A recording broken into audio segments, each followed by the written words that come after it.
I'm letting my wife live with a lie about our dead daughter fiction. This is a heavy subject, and I'll admit up front, I haven't been a great husband. My wife Sarah was one of the safest drivers I knew. So far as I can tell, she'd never even come close to getting a penalty point on her license. But then, we were heading home on the last Sunday before Christmas.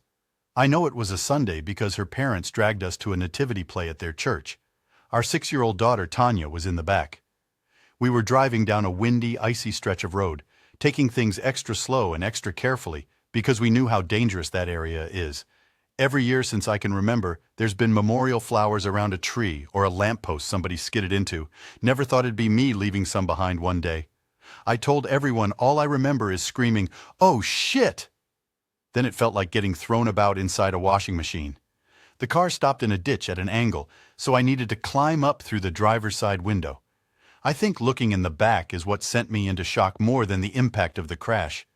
I don't want to go into this, but I'll say I'm grateful my little angel didn't suffer. The first people who arrived said I was talking gibberish. I came to my senses and told a paramedic Sarah was still strapped into the driver's seat after the crash.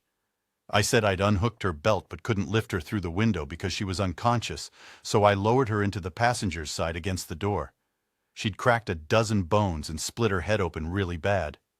She woke up at the hospital with no memory of the day.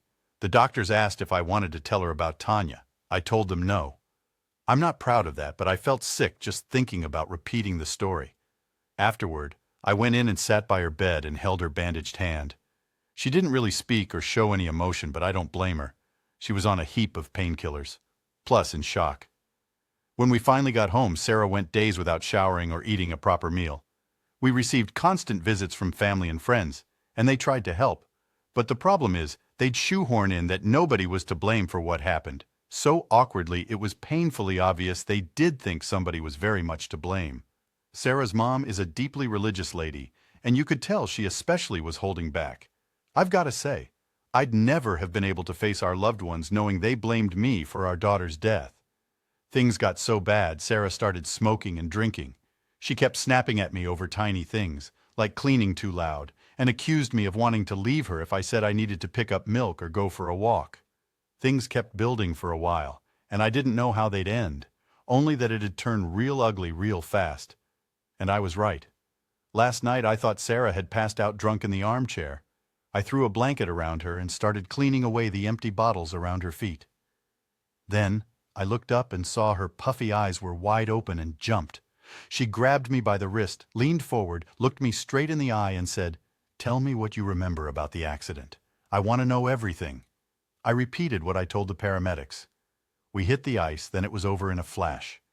She paused, then said, "I'm going to ask you something, and I want you to be completely honest. I'll know if you're lying." She took a deep breath. "Is it my fault Tanya's dead? I'm not proud of this," but I hesitated. Just for a split second, but long enough for her to see the truth. I just set down the bottles and walked away while she buried her face in her hands.